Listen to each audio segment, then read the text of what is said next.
right, a very good morning. Welcome to this lovely, bright Monday, a bit warm Monday morning, 8th of September 2025, exactly 108 days to Christmas, 114 days left to the end of the year. Nakwambia mambo inaenda mbio. This is, we're already in the fourth quarter. Yes. My name is Freddie Ndibuli. This is the Morning Cafe. It is International Literacy Day, and it's quite interesting. It's a day that has been celebrated since 1967. International Literacy Day. Let's promote a little bit of literacy and decorum. My name is Anne Odida. This is Morning Cafe. Right. A quick look at the headlines today, and quite varied as they come.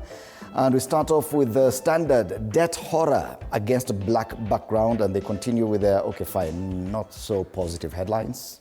Daily Nation, inside State House police hiring drama. The Star, Kenya stares at mass job losses as AGOA expires. Taifa Leo, Malkia, quote unquote, wadhehebu la mauti. So far, no single positive headline from all those. Probably in business, we might get something. Billionaires escalate fight over sport pesa trademark. Business wars there. Nothing positive still. And finally, People Daily, BAMBA faces heat of a devolution U-turn. They're calling him the high priest of double speak. That's the People Daily. All right, we'll be taking a look at this and a lot more, especially issues to do with the passing on of this former cabinet minister who served both in the Daniel Arap Moi administration as well as the Mwai Kibaki administration. Dalmas Otieno, the former MP of Rongo constituency. He'll be forming part of our discussion this morning with these three gentlemen. Samuel Pogisio, who had the opportunity to serve with alongside Dalmas Otieno in the Kibaki administration. He's a former minister for ICT. He'll be in studio this morning alongside Wakili Ishmael Nyaribo and political commentator Meshak Odede. So do stand by for that, coming your way at 6:30 this morning. Tuingie magazetini na tunaanza nchi jirani. Kule kuna habari nyingi zaidi. You realize we do not have a lot of politics apart from the front page of the People Daily, which has done an analysis of Raila Odinga. But remember, in Zanzibar and Tanzania, there's election campaigns going on. And so this is what forms the basis of most of the discussions there. And we start off with the Zanzibar leo. Ule jamaa wa PNG ametupeleka hadi Zanzibar. Wanasema serikali yatenga bilioni 58 kujenga barabara kaskazini Unguja. Unguja ni Zanzibar. Hemed kwingine ataka ufanisi, lakini habari kuu pale ni Daktari Samia aiteka Iringa. She was in Iringa area yesterday, this past weekend, for the campaigns, and this is what we see there. Mgombea urais wa Jamhuri ya Muungano wa Tanzania kwa tiketi ya Chama cha Mapinduzi, Daktari Samia Suluhu Hassan, akimkabidhi ilani ya uchaguzi mgombea ubunge wa jimbo la Isimani mkoani Iringa, William Lukuvi. So masuala ya siasa ya kinoga zidi kunoga kule Tanzania. Gazeti la Mwananchi huko kutoka kule kisiwani Unguja unarudi tuingie Tanzania. This is Tanzania. Gazeti la Mwananchi, Samia kukomaa megawati 8,000. Ajifunga kitanzi kwa wananchi kuhusu uzalishaji zaidi wa nishati ya umeme. Agusia ushirika kusaidia mikopo kwa wakulima. Campaign still ongoing in Tanzania ahead of the October 29 general election. Lakini wanafanya hapa, unajua hapa anapeana ahadi nyingi. Atakomaa megawati 8,000, lakini hapa chini anaambiwa siri nyuma ya wagombea kukwepa midahalo. And there's a history about how people have been avoiding big debates all the way from Mkapa, Mrema, Dr. Slaa, Kikwete, Lowassa, Magufuli. Wanakwepa tu. Vidokezo zaidi katika ukurasa wa mbele wa gazeti hili la Mwananchi. Mgombea ADC ahidi makazi bora kwa polisi. Alitoa kauli hiyo hapo jana, anaitwa Wilson Mulumbe, wakati wa uzinduzi wa kampeni za chama hicho uliofanyika katika viwanja vya stendi ya magari Pasiansi. Inaitwa Pasiansi kule Tanzania, wilayani Ilemela, mkoa wa Mwanza. Kule juu, polisi na Chadema wazinguana tena. Maadhimisho ya siku ya mashujaa yaliyoandaliwa na Chama cha Demokrasia na Maendeleo, hiyo ni Chadema, hayakufanyika baada ya viongozi wake wa ngazi ya kanda kujikuta mikononi mwa jeshi la polisi tena. Gazeti la Mwananchi. Ukurasa wa mbele wa Mwananchi, kila habari ni kuhusu uchaguzi na masuala ya siasa. Tuangazie The Citizen, bado tukisalia kule Bongo, but hapa wanaongelea masuala ya biashara, winners and losers as bank lending speed slows down. Something similar happening in Kenya. Banks in Kenya are lending probably to the government more than to local businesses and locals. But at least we do have a mention of the politics there. Pale chini, Samia pledges revival of cooperatives, business hubs to boost Iringa traders. Yes, just capturing the kind of promises made to residents of Iringa as she continues with the campaigns. Why Tanzania continues to sidestep debates during election campaigns, that's the story there. Campaigns hapo wanakwepa tu, lakini wanasiasa, si hapa Kenya peke yake. Doyo reveals pain that ignited his bid for presidency. This is another person who's vying for presidency in Tanzania. So a lot of mention of politics in Tanzania. All right, gazeti la The East African, just to take a look at the news-making headlines in the East African region. Why Ethiopia and Kenya are invested in Jubaland crisis. Now, they say the Somalia region is a crucial security buffer against Al-Shabaab, and its stability is important for securing trade routes and the borders. This story is on page 4 and 5. This story is key because of that debate about probably the alleged presence of Jubaland forces in the country. But I saw a report by a different TV station. They sent a reporter there and akasema, ni kama hakuna hao watu hatujaona. But if you listen keenly, even some Jubaland forces were interviewed and they said, no, Kenya is a friendly country. Huwa tunaenda kidogo lakini tunarudi. So they actually come in and they go mean back. no harm though? They mean no harm. Okay. It's only because when they're fighting with their military, the national Somali military, sometimes they push back and they have to cross over because there's no wall. Ukivuka barabara unaingia Kenya, you see. So probably if you need to understand more about what's happening with Jubaland and the Jubaland forces, this is the paper to go to, the East African. Absolutely. Fears of voter apathy in Tanzania, October polls, and they say ruling CCM's dominance and aging out of Samia's worthy opponents erodes the glitter of the prize. Worthy opponents, including Tundu Lissu of Chadema. Spillover benefits of the Grand Nile Dam, that story is on page 8. That's the East African. All right. We cross over to Uganda, and despite the fact that they are deep also into presidential campaigns or general election campaigns, no mention of the campaigns on the front page today. The rise of Uganda's dollar millionaires is a story on the front page of the Daily Monitor. Money is coming, they say, although the Africa Wealth Report indicates that there is a remarkable addition of wealthy individuals in the economy. It shows that the country, Uganda, is still dwarfed by the region's two top economies, that's Kenya and Tanzania, in as far as the number of dollar millionaires there. So Kenya and Tanzania are ahead, but 16,000, this report shows that between 2015 and 2025, Uganda recorded its sharpest surge post-COVID-19 in 2022, with the millionaire class growing to 1,600. Wanahesabu mamillionaire kule. Ugandan priest to become bishop in the U.S. is another story, and U.S. Deputy Garcia rejects Uganda over rights concerns. So no mention of politics on the front page of the Daily Monitor today. All right, still in Uganda, this is the New Vision. Fresh twist in Kagezi murder. Top police officers under probe. The story has been making headlines for the better part of this year. That is Joan Kagezi. Buganda NRM MPs meet Museveni. Wako hapa mbele, and he makes it back to the front page of the New Vision. He wasn't here last week, the whole of last week. Constitution in Uganda still given prominence inside debate on autonomy of restored kingdoms. The story is on page 4. Uganda's constitution is marking 30 years. MP Malende, husband in bitter split. What happened? Another story there. Other stories here. 30 years of Oyo's reign. Yani, special features too. Ani watu huko kwao. At least they mentioned the siasa. There was some political activity over the weekend with Museveni akisalamia watu at least. But you realize, apart from this photo, even in Uganda, they're not interested. Coming from a political weekend, we would have expected a lot of politics on the front page, but they're not interested. Yes, that's a New Vision. And we'll be back to take a look at the local dailies and even some more international dailies in a short while. Tuangazie hali ya anga. Last week we kept on saying about how warm it was getting. There was that phenomenon. You're talking about The blood moon? The blood moon. Okay. And I think that is what is causing the warming up of most areas. Yes, because it's actually getting warmer. The dust in Nairobi is getting finer, and kuna hiki kijihoma kinatembea.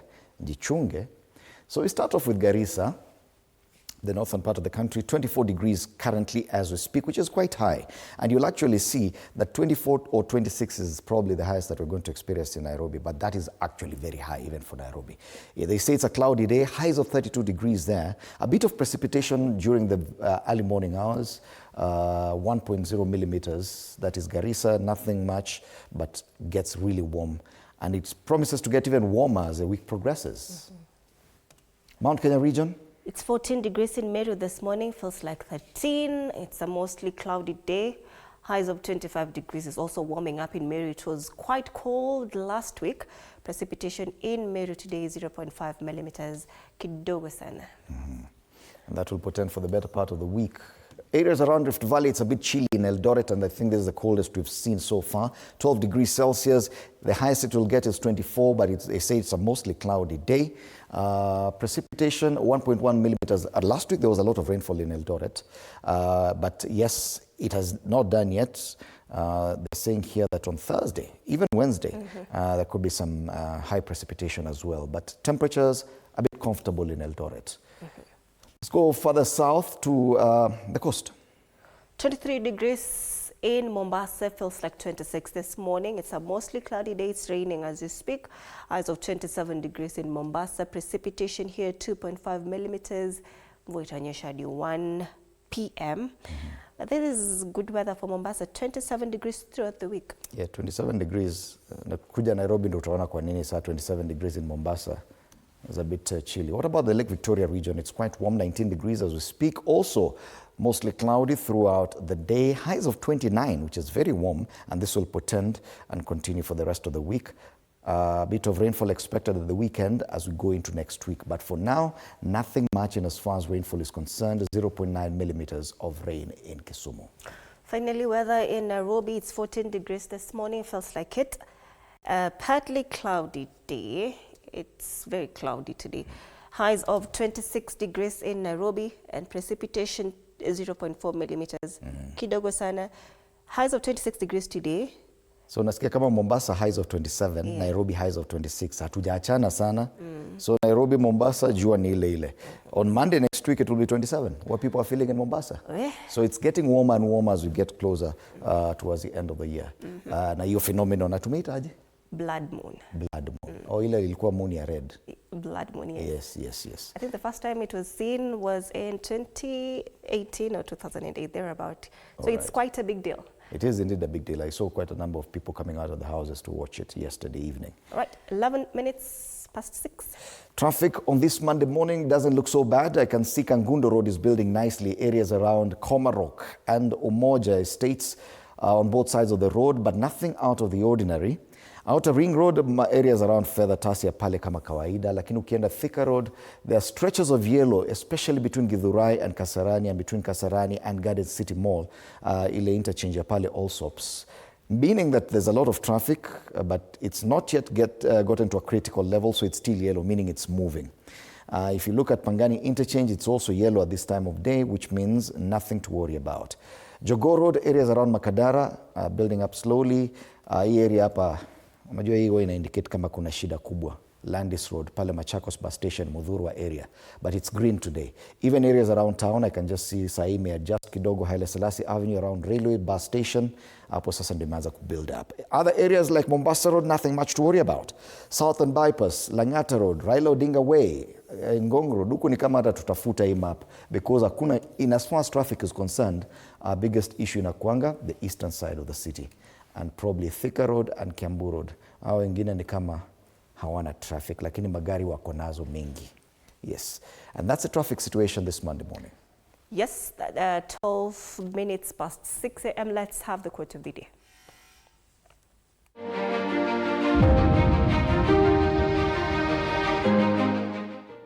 The most profound joys are often hidden in simplicity. Only those with depth, patience, and awareness can truly recognize their quiet, extraordinary brilliance.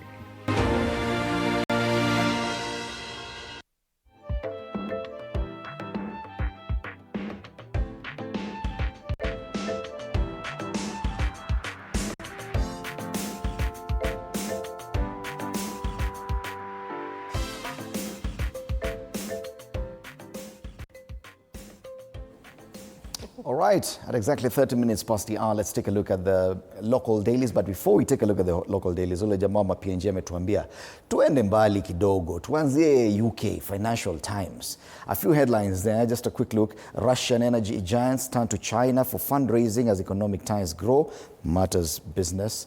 And Premier quits, this is Tokyo turmoil. Premier, the Prime Minister of Japan, the Premier has quit to avert a split. Kuna issues pale. Nini ingine pale. Najaribu kuangalia hapa nini ingine inaweza kuwa financial Cohen's bid to be king of queens and protecting big tech imperils free speech is Russia. Unions are warning against diluting workers' rights legislations that train a champion. This is the Financial Times from the UK. Tumeenda mbali leo. Kama ni biashara, acha tutoke huko tukuje tuangalie biashara yetu. Tuanze na Business Daily leo. Billionaires escalate fight over SportPesa trademark. We have the physical copy here. And this newspaper says the fight for the valuable SportPesa gaming trademark has escalated to the office of the Registrar of Trademarks in a fresh suit alleging fraudulent transfer of the brand, tax evasion and forgery. The Registrar of Trademarks has been put on the spot for facilitating the alleged fraudulent transfer of 2 trademarks from Pevans East Africa to UK-based SportPesa Global Holdings Limited for a couple of dollars there. That equates to about 17.3 million Kenyan shillings each. This story is on page 2 of the Business Daily, and at the center stage, we have Pevans East Africa shareholder Paul Wanderi Ndungu and SportPesa Chief Executive Ronald Karauri. They say Paul Ndungu wants brand reinstated to Pevans and registrar's approval of transfer to UK farm questioned. Other stories here, how staff shake-up triggered suspension of Kenya Re CEO, and a staff redeployment of Kenya Re has triggered a power struggle and boardroom drama that saw the board summon and suspend the reinsurer's CEO within minutes. On the ticker, Australia races ahead of Saudi, Germany in job offers for Kenyans, and Kenyans' diaspora remittances for Australia jumped by months of 2025, cementing the Oceania country's position as the fastest rising source of the flows into Nairobi. Cash-thirsty Kenyans take 5.5 million loans from digital lenders. This is according to the Central Bank of Kenya, was granted a cumulative 5.5 million loans valued at 76.8 billion as at the end of June of this year. And finally, offshore investors sell 1 billion shillings NEC stocks on profit-taking.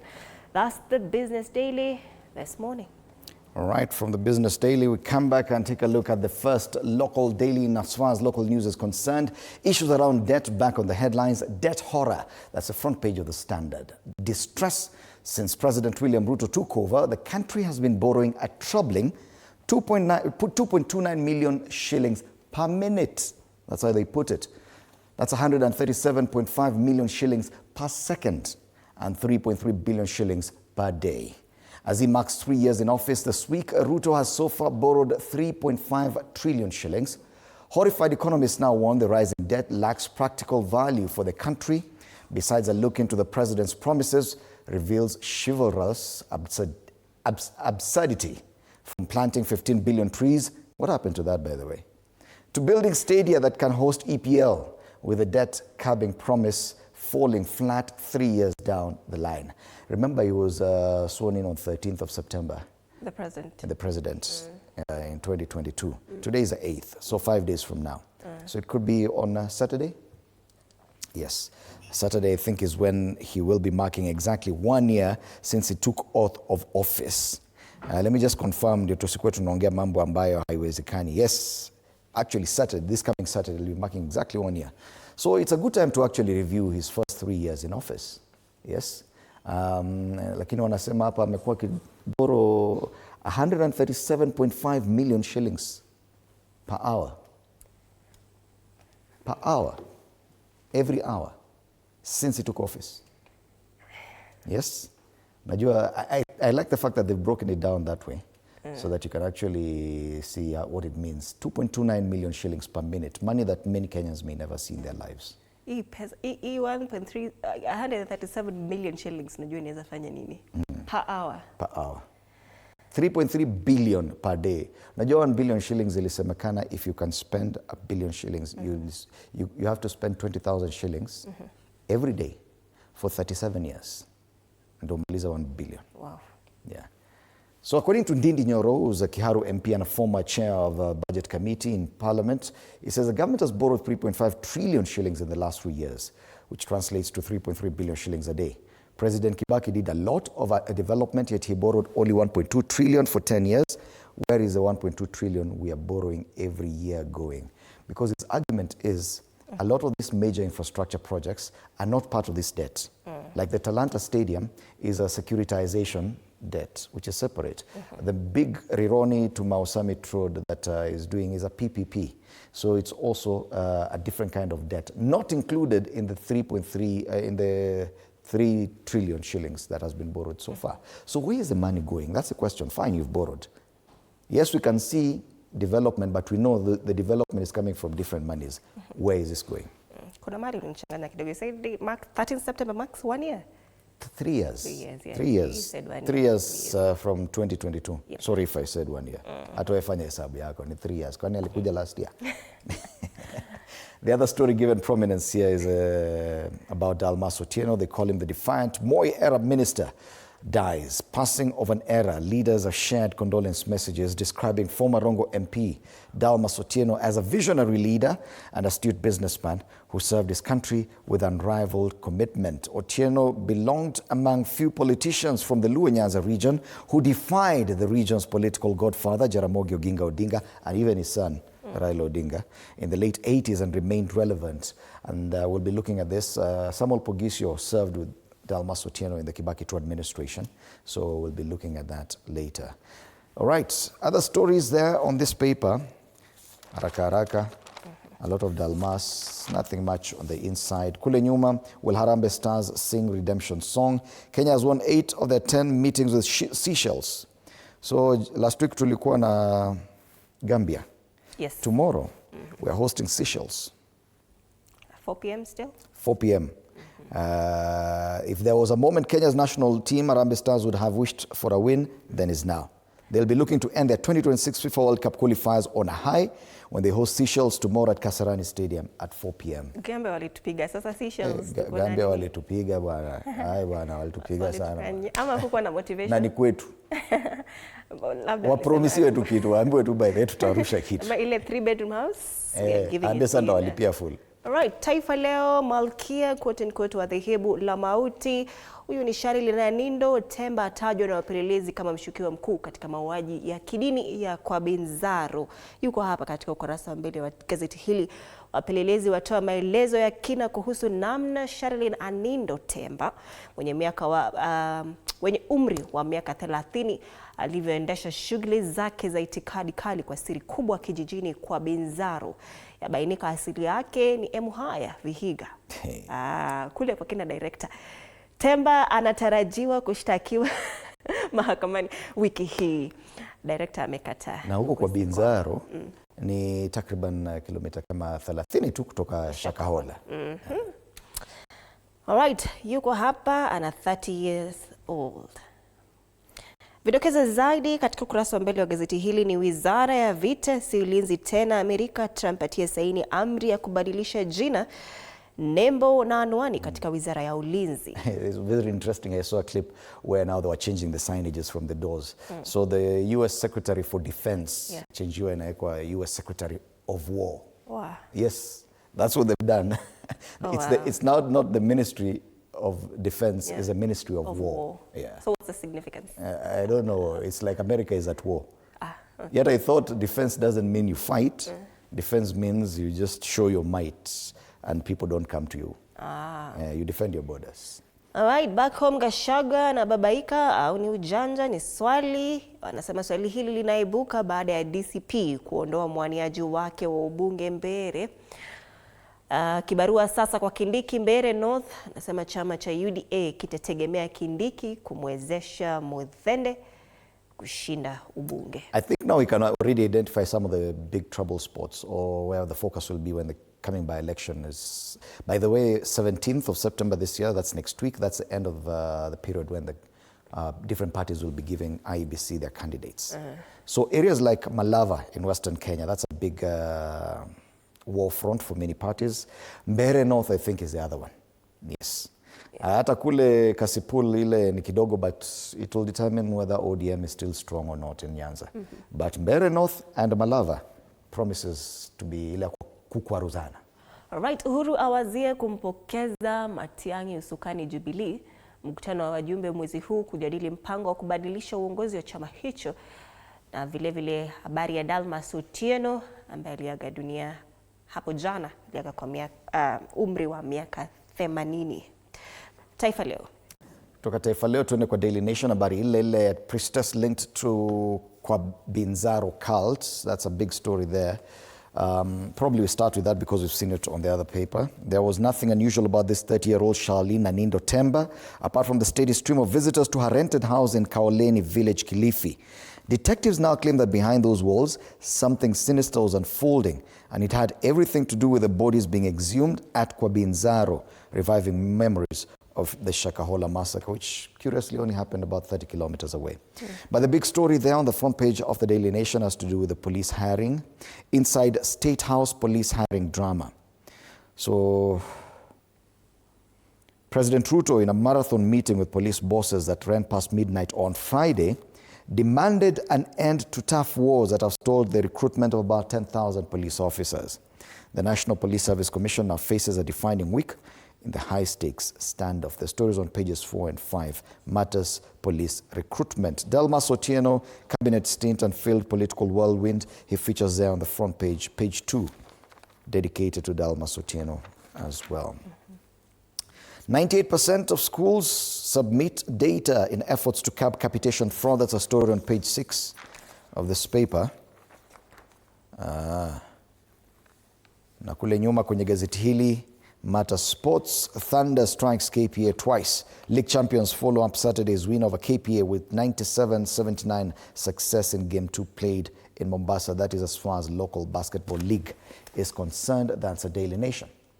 All right, the Star Kenya stares at mass job losses as AGOA expires, and over 66,000 Kenyans will be affected amid US freeze. This story is on page 4 and 5. It has been given a very extensive coverage, and they say AGOA has been a competitive edge. This is, what is it called? An analysis. They say AGOA has been a competitive edge. Without it, we risk losing a critical driver of growth, and Kenya's seat at the global manufacturing table could disappear. More than 66,000 jobs on the line as US ends AGOA pact. Duty-free access since its enactment in 2000, the act has been at the core of US economic policy and commercial engagement with Africa. Other stories here due to the interest of time: how Jomvu MP spent night with locals at Mikindani slums. That story is on page 22. And Watchdog now raises alarm of a declining police welfare. There's a story here. Okay, it's that one. Yeah, AGOA. On the top strip, that story on Dalmas Otieno, Dalmas Giraffe, as he was known by many, who spoke policy with wit and precision. That's the Star this morning, fresh, independent and different. All right, People Daily goes with an analysis saying BAMBA faces heat of a devolution U-turn. Critics accuse Raila of blowing hot and cold after moving to save Sakaja from impeachment. He's seen as one of the biggest defenders of devolution, but his actions last week left a lot to be desired. His string of meetings intended to save the Nairobi governor and trying to influence the MCAs on how they'll work, and questions abound. That story is there on page 5 of the People Daily, which now calls itself People and Politics, Smart Minds. Other stories here: betrayal, the powerful currency running Kenya's politics, and the Mandera crisis. The Mandera land crisis deepens as Jubaland forces tighten grip. So this Mandera issue has refused to go away. Yeah. But a lot of politics on the front page of the People Daily. Ukiangalia magazeti mengine, siasa imepungua kweli kweli. Yeah. That's the People Daily. All right. It is exactly 27 minutes past the hour. Let's take a look at the cartoons, and we start off with a cartoon on the People Daily. There's a huge cloud, dark cloud, and the question there: ghost voters. Pale chini kuna ballot box ya 2027 polls. So there's a huge cloud of the possibility that these elections could be marred by this cloud of ghost voters. Wanatoka upande gani? Well, at least that's what this cartoon is suggesting. This is the Daily Nation. Executives extravagance wanakula kubwa, lakini SHA hospitals and schools are in limbo, but they're eating big. The executives, executive arm of government ndo wanakula proper. Sema wanatumia about 4 billion shillings per day. Amani ngapi? Per hour, 137 million shillings. Hiyo ni debt, lakini ile executive walikuwa nakula pesa proper. That story is on the front page of the Standard. All right, Harry is back as a cartoonist on the Standard today, and he's talking about the broad-based government depicted here as a pickup truck, a yellow one. Kenya Kwanza, na ameinua Biblia. Anasema we are offloading our promises one by one to lighten the journey towards 2027. The promises were very heavy. So wameona inatulemea sana. So wana drop hizo ndio waweze kufika pale mbele haraka haraka. Finally, the star, Faith Odhiambo, makes it. This is the first time, yeah? Poison chalice, it's a question there. A panel of experts on compensation of victims of demonstrations and public protests.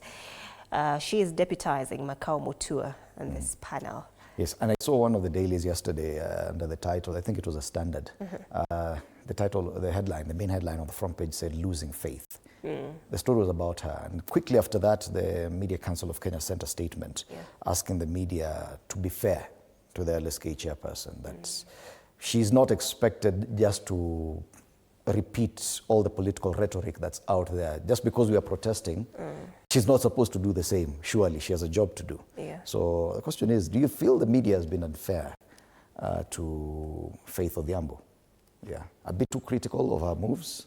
Well, that's the story according to this cartoonist on the Star. I just want you to confirm something because, yes, tuna picha ambazo zinatoka kwa ile, uliita nini tena? Blood moon. Blood moon. If you ask me that thing again, I'm chasing you away.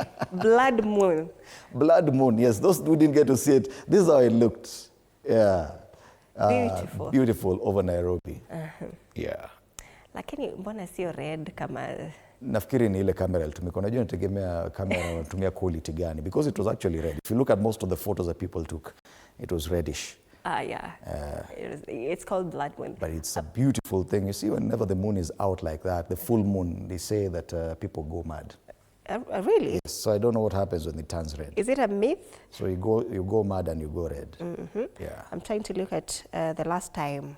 This is what is causing a lot of the warming up, especially around Kenya and the region. The temperatures are quite warm. All right. We talked about ni miaka mingi sana since we saw it in the country. Even as you continue to feast your eyes, ladies and gentlemen, this one is taking a lot of time to give us this information. Take your time. 2018. So wanasema the last time a blood moon, that is a total lunar eclipse, casting the moon in a reddish hue was seen in Kenya was on July 27 to 28 of 2018, and it was the longest lunar eclipse of the 21st century at the time. So if you are not able to see it in 2018, there you have it today. At least sisi tumekuletea. Sasa kama jiona leo tena wangojea another 7 years. Yeah, it takes time like that. Yeah, so unaweza ngoja, at least you can say TV47 walikuonyesha something. All right. Just a reminder that after the break, we'll be having these three gentlemen, Ishmael Nyaribo, Samuel Pogisio, and Mesha Kodede will be in studio to discuss the headlines after the break. To stand by for that. All right, we see you pale social media. Can you keep interacting with us on our social media platforms, TV47 Digital on X, TV47 Kenya on Facebook and on YouTube. My handle on X is at @Ann_Dida. My handle on X is at Fred Indimuli. All right, let's sample a few of your feedback. We see you. Itedani Kenya anasema good morning TV47. Ribona anasema very much in. Richard Mirimi watching us anasema Wamunyoro Nyeri County well represented. Christopher Tandy is also watching and I'm watching live from Borangi, Kenyambi Kisii with my wife Lydia Kerubo. Hey. Sheila. Anasema Matiangi, Moranga Mikae, Mama Mwingine na Tata Moranga pamoja hadi tamati. Have a good day, have a good day. Christopher Tandy and your wife. Pilipili, Fizana anajita Pilipili Hoho. And he is watching from Kisii. Anasema Kisii na wakirisha. Tunakuona. Bari anasema good morning TV47, good morning. Simon Wambua watching live from the country's capital. Morning cafe ni fire see fire. No message. Abu Bakar Mululu anasema only Gen Z from Machakos mwenye huwa na tune in morning cafe with my best dynamics duos. We see you Moses Juma, only kijana fupi nono round Kakamega ndani. Betty Dimbu, good morning to you too. Sharon Kananu, the show is late. Asanteni sana for watching. Do stay with us. You're watching Morning Cafe. See you after the break.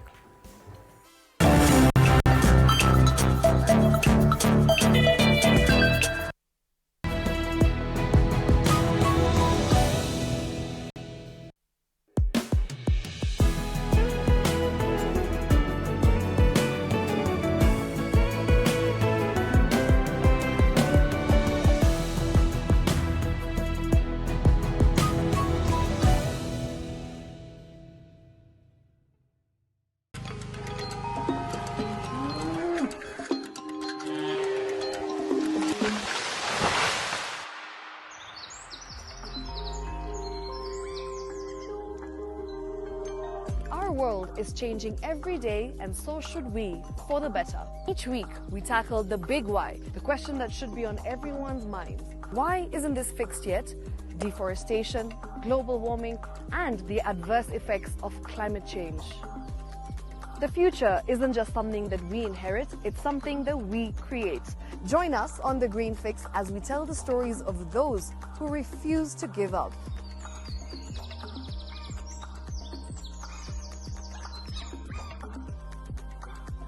When it comes to fixing the planet, there is no time to waste. Join me, Shiksha Aurora, on Thursdays at 9 p.m. on The Green Fix as we look into the big why, you and I.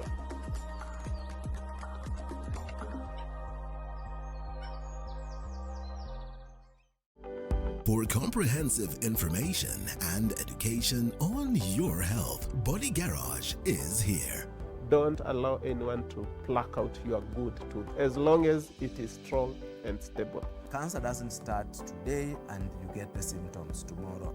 By the time you pick it or the time it is manifesting in you, probably will be there about 5 to 10 years. The eye is the window to the rest of the body. Don't forget to stay hydrated. And of course, you at home do take your water. So the ultimate test is actually you check your urine. Your urine should be clear. Clear like the water. Yes. Should be able to see the other side of the urine. If your urine is colored or has changed color, you cannot see the other side, then you have not taken enough water. Don't forget regular health checkups. Early detection saves lives. I want the message be, we can prevent cervical cancer.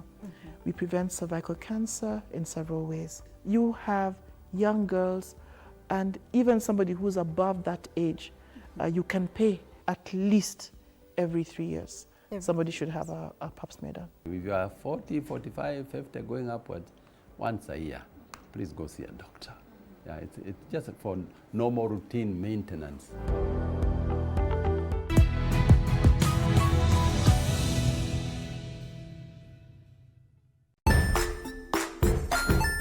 Hey there, friends. Welcome to Kids on the Block, where fun and imagination come alive. We dive into magical world filled with exciting adventures and awesome friends. What position were you in? I was number 2. What position were you? Number 1. He decided to cross the bridge by his house and look for food on the other side. We're going to do half cup of chocolate chips, and the other one, we're going to do half cup of the blueberries. So, grab your imagination hats and get ready to explore with us. Join us every Saturday at 9 a.m. for new friends, amazing stories, and tons of laughter. Jiunge nasi tunapoangazia safari za viongozi bora.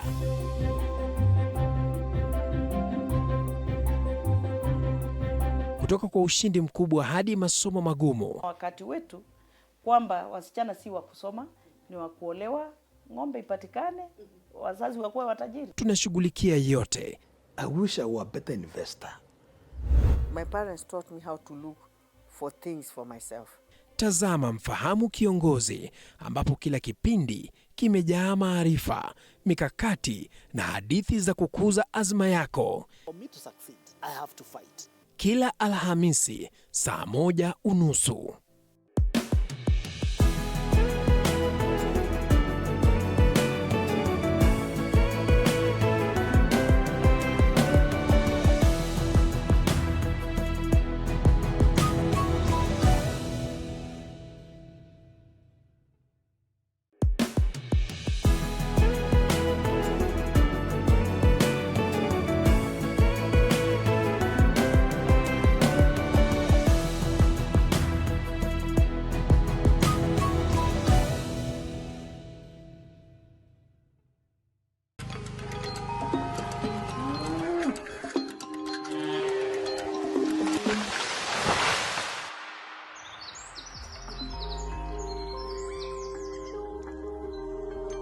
Our world is changing every day, and so should we, for the better. Each week, we tackle the big why, the question that should be on everyone's minds. Why isn't this fixed yet? Deforestation, global warming, and the adverse effects of climate change. The future isn't just something that we inherit, it's something that we create. Join us on The Green Fix as we tell the stories of those who refuse to give up.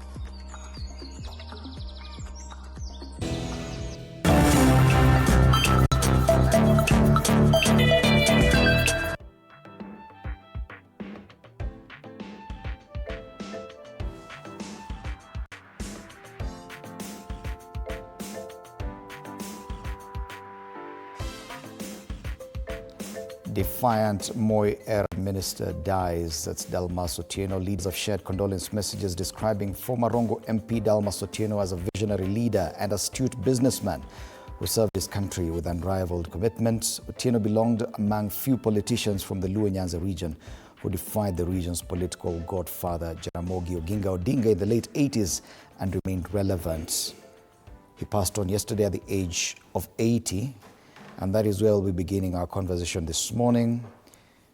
On my immediate right, Mesha Kodede, political analyst, and next to Bwana Odede, Samuel Pogisio, who served alongside Dalmas Otieno in the Kibaki II administration. He also served as Senate Majority Leader in the 12th Parliament, Cabinet Minister, ICT Kibaki II administration. He was Senator for West Pokot, and before that as MP Kachiliba constituency. Karibuni sana, gentlemen. And before we venture into that, just a quick look at the social media. One more update. At Junior Akela, asemi anatuachia wapi, anasema leo nasomewa gazeti na Nyamen. Life is so cool. Lakini kama huyu amebeba kiboko. Usijali, kiboko hakichapi mtu. But thank you so much for watching Morning Cafe. Good morning, gentlemen, and we start off on the sad note with news of transition, and this is the one story that features on all the papers on the front pages. On the Daily Nation, they talk about Dalmas Otieno, cabinet stint and failed political whirlwind. I don't know why they say failed. The gentleman who stayed in the political scene for quite a number of years. On the Star, they say giraffe who spoke policy with wit and precision.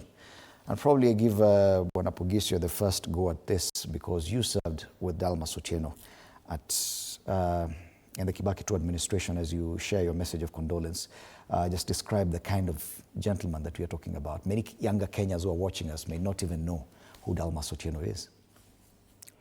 Thank you, Fred. I wish to take this opportunity to pass my condolences to the family, friends, and the community that Dalmas represented, the late Dalmas represented, plus the entire nation of Kenya. He was a national figure. He worked as a minister from very early age, I think from 1988. So I believe that he became a good friend of mine, but maybe partly because we both went to Makerere University. He was definitely in Makerere University much, much earlier than I was. In fact, I was still in primary school when he went to the university. And in 1988, we were both elected to Parliament through that infamous Mlolongo process that, and he quickly became a favorite of the late President Moi, because he stood as an independent person and stood a very stalwart Kenyan KANU member, and really stood his ground many times when there was political shakeup, and coming from Rongo, that idea that he carried the entire Nyanza province. And many times, if you listen to people eulogizing him, you'll realize they come from all over Nyanza, because he represented the entire Nyanza. So a very witty, very brilliant gentleman, very professional and strict, even in Parliament. Dalmas could not be shaken, or just, he was not the kind of person to be swayed.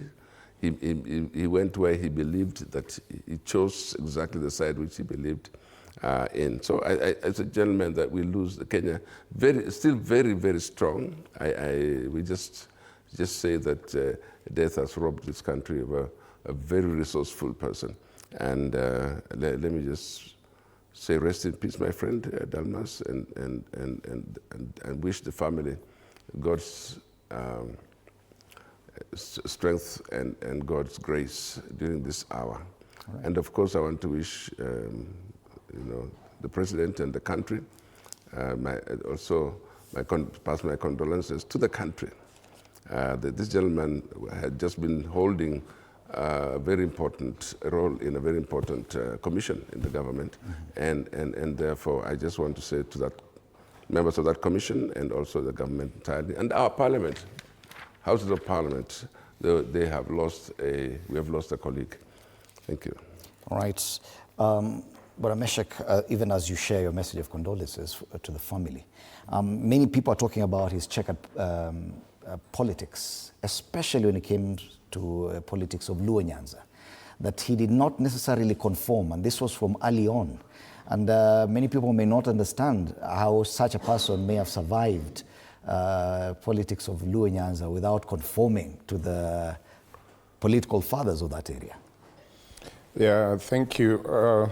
Allow me to first give my condolences to the family, the inner family of Dalmas, the late CS, and many might not know, when I first knew what a member of parliament is, Dalmas Otieno was my member of parliament. That was then Rongo, which now has been divided into two, Rongo and Awendo.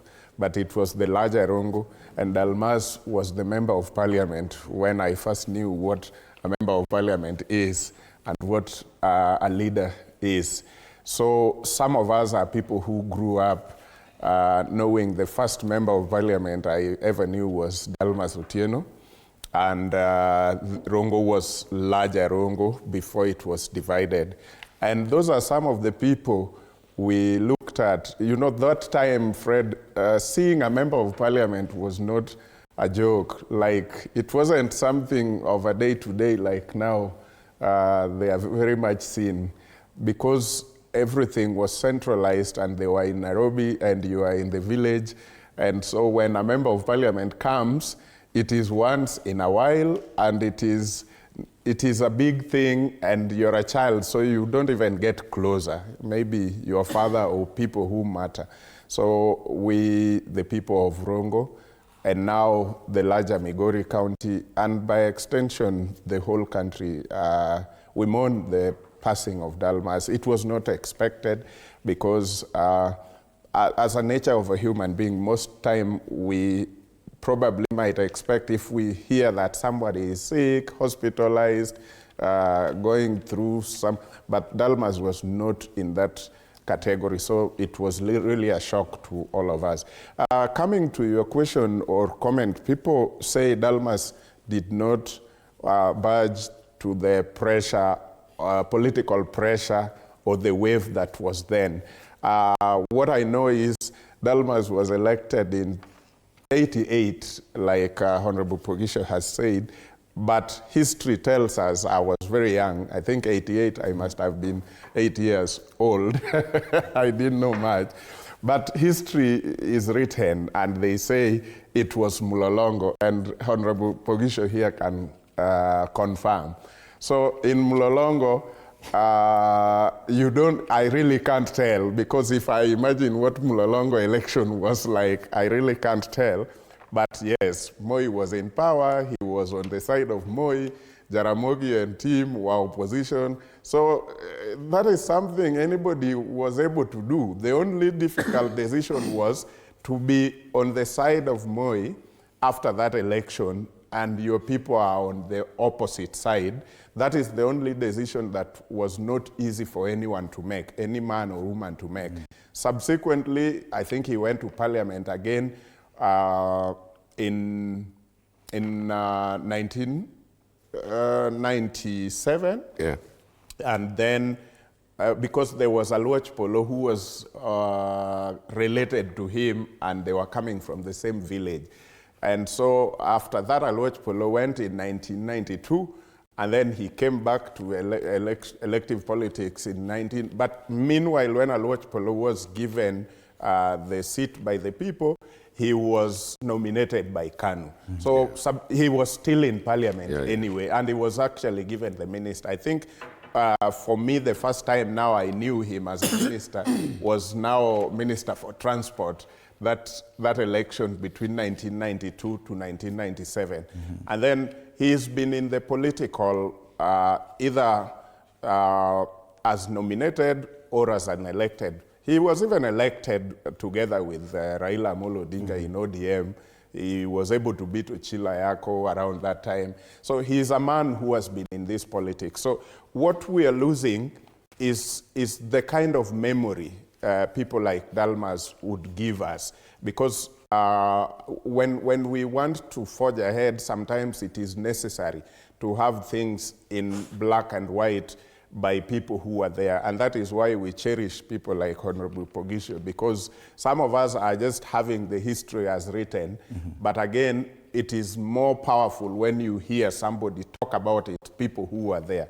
When you hear somebody talk about the cabinet paper and he was in that cabinet, it makes a lot of sense to us. Right. So we are really condoling with the family and the larger Migori County. All right. Yes. Allow me to welcome to the panel Wakili Ishmael Nyaribo. Wakili, karibu sana. And you found us in this moment when we are just paying tribute to this Dalmas Otieno. Dalmas Otieno, a former cabinet minister and also MP of Rongo County, Rongo constituency, and it's your opportunity to do the same as well.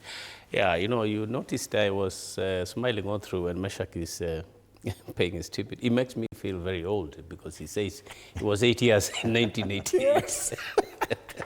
So, yeah, you know, we are losing that category of people who actually had had amassed quite a bit of power. If you look at Dalmas Otieno, at that time, I was already in high school. And he could come. I was in a school neighboring his constituency, a school in the suburbs of Kisii, Nduru for that matter. And whenever he came, you know, leave alone if he's coming for public functions, whenever he just visited his home, the whole area could actually know that the MP is around or the minister has come to this place. It's quite a contrast in today's world. You don't see cabinet. And that's a different thing. The cabinet ministers under Moi was something else. They had a totally different kind of image back then. Yeah, and both good and bad.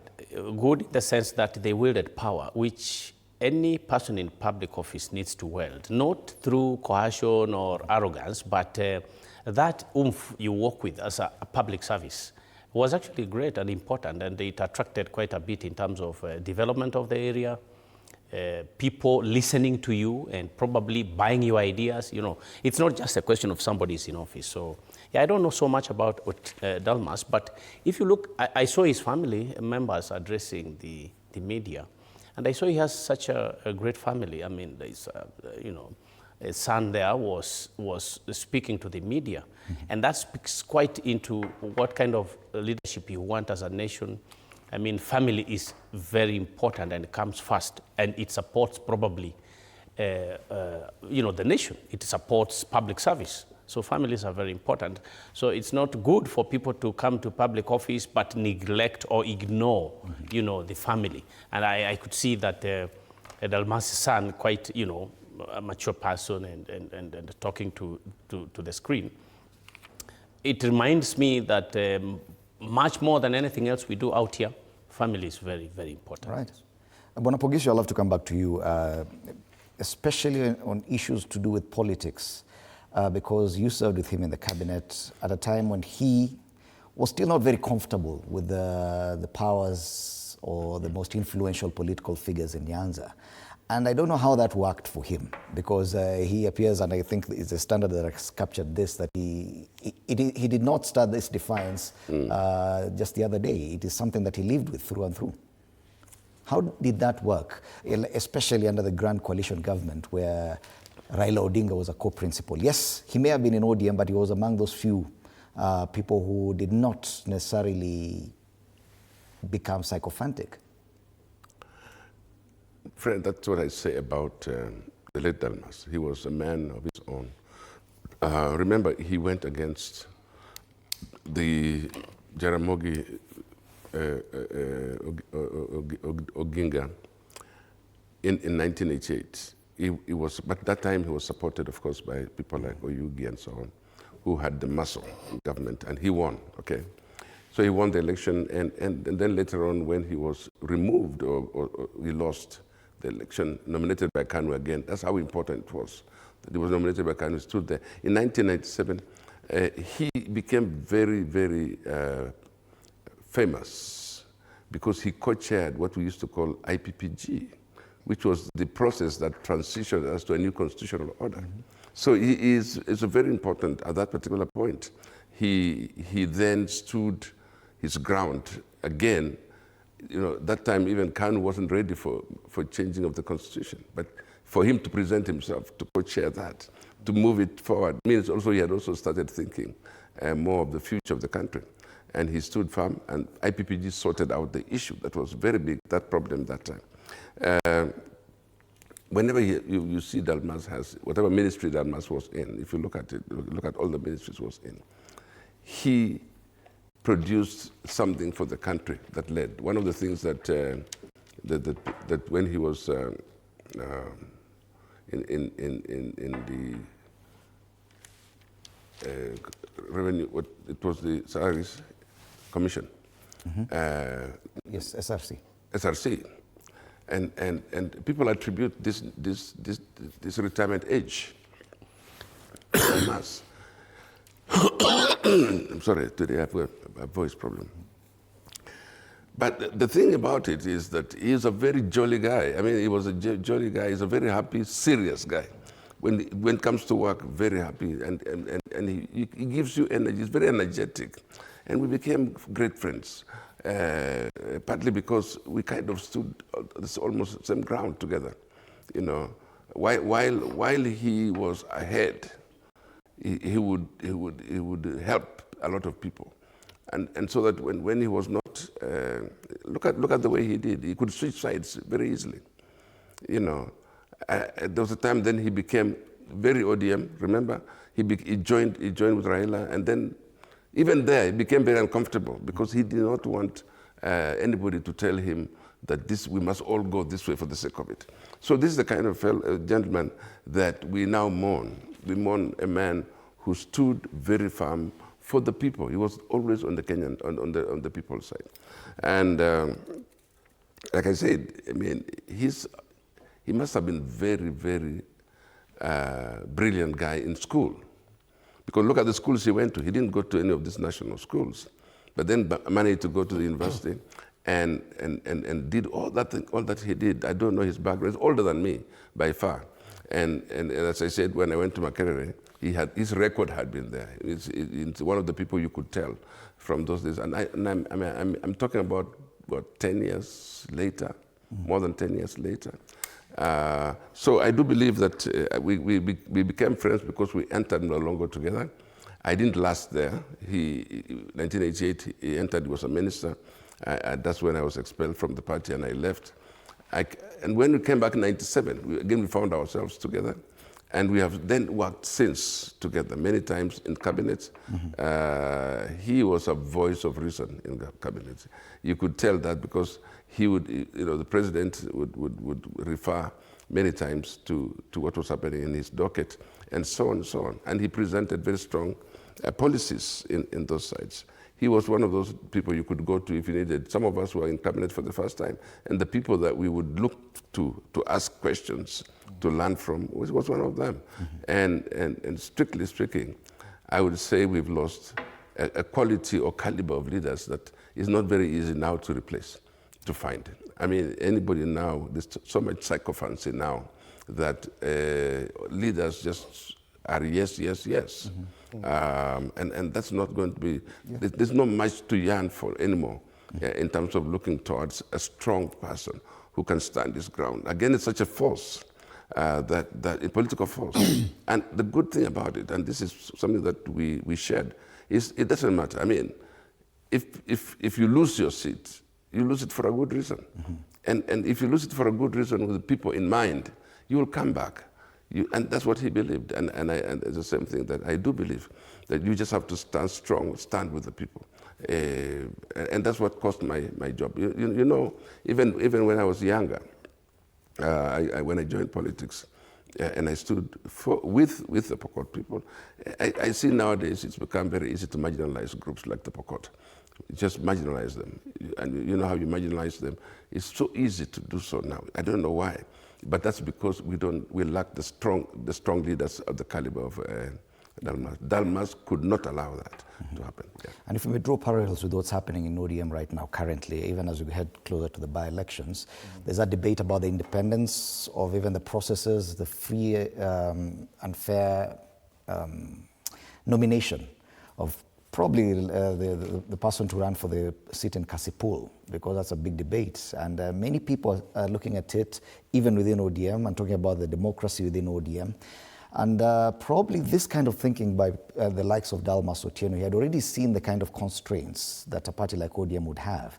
Now that we are talking about him now, do you think this is in any way could serve the progression of ODM into a probably more democratic space, or probably assist other elements to pursue independence away from a party like ODM in Luo Nyanza? Thank you, Fred. You know, most of the time, I would say that democracy was not a thing for Africa. Allow me to just say that. We just adopted this thing from somewhere, and we so much believe in it, but the end game sometimes don't serve the interest of the people of a nation. It serves the interest of the people who wield those powers. I look at what is happening in parties like ODM, and it is not just ODM, it is happening everywhere, everywhere. You realize that when Meshach differs with Wakili Ishmael on certain issues, and if Meshach was the leader of that party, Ishmael is seen as a more democratic person, and Meshach is seen like someone who is a dictator. And if we switch positions, then it is opposite. Meshach is now a more democratic person, the other person is more of a dictator. Look at what is happening right now with ODM as a party. You find the Secretary General says this is a democratic party, and so BAMBA has also confirmed that ODM is democratic. People can say what they want. The only part of democracy that now nobody wants to talk about is the principle where majority takes have their way, minority have their say. Because Secretary General now say, when it comes to this, I will not. It means he's not ready for the other side of democracy, where majority decides that as ODM we are going this way. He says, for that I will not do. But for me, speaking my mind, I will. That part of democracy he enjoys. So that's why I'm saying, and it is happening in every other party. That's why I'm saying we adopted democracy from the West, but we were not really ready for it, because we didn't know why the West came up with this thing called democracy and sold to us. Okay. So if you go to other parties, you realize right now the people who are supporting Bwana Rigiji, they are not willing to let UDA go. But they are also opposing UDA everywhere. Right. But we still want to call that democracy. So that's what takes me to imagining, was democracy really a thing for us? The people who came up with it might have had their reason, but we just jumped into it, and we are running with it, not knowing where we are going to end. Meshach, let me just allow us to take a break. Meshach is bringing a very, you see, he's saying we don't need democracy. We need a rebut on that. We'll come back and I'll definitely. So we balance, you know. I do agree that whatever you said can be a bit controversial. Just a minute, 30 seconds. Wakili, we need democracy, but we need to define our democracy that works for us. All right. Not the one that we were given. And we don't fair enough. Fair enough. This discussion, we're having it as we look at the life and times of Dalmas Otieno Anyango, was born on April 19th, 1945, and died yesterday at the age of 80. It will be great to say, as a man coming from Rongo, the larger Rongo, Dalmas left us with Kangeso High School, which was, he did single-handedly when CDF was not there yet. And Dalmas leaves us with Rongo University, which he was really a key figure. Of course, it came from Kitere, which was a technical, but he was a key figure in negotiating so that it becomes the now Rongo University that we have. All right. Dalmas Otieno served as cabinet minister under Daniel Arap Moi, I think in 3 different dockets, and later on as Minister for Public Service under Kibaki under his second administration. And even as we go on a break, just take a look at other sentiments coming from our viewers who are sending us messages. Galad Sonobuamu says, Dalmas was one of the politicians who knew what took him to public service sector, very calm and calculated. He served his term and went to enjoy the retirement without disturbing or abusing anyone. Our leaders have a lot to learn from him. RIP, sir, till we meet again. Benjamin Mutisia, good morning, Morning Cafe. May the soul of Dalmas Otieno rest in eternal peace. Heavens take the best for reasons known by him who made us. Yes. Rest in peace, Dalmas Otieno, and we'll continue covering as preparations for his burial continue. Let us take a break. When we come back, we'll continue with these conversations. You're watching Cafe.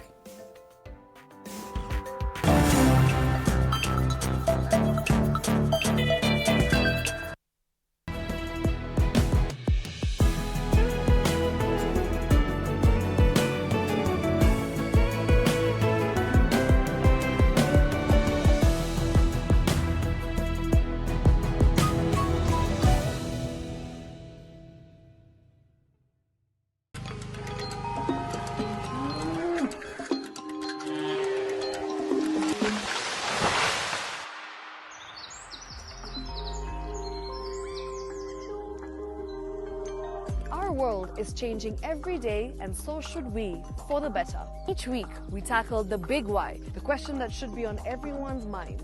Why isn't this fixed yet? Deforestation, global warming, and the adverse effects of climate change. The future isn't just something that we inherit, it's something that we create. Join us on The Green Fix as we tell the stories of those who refuse to give up.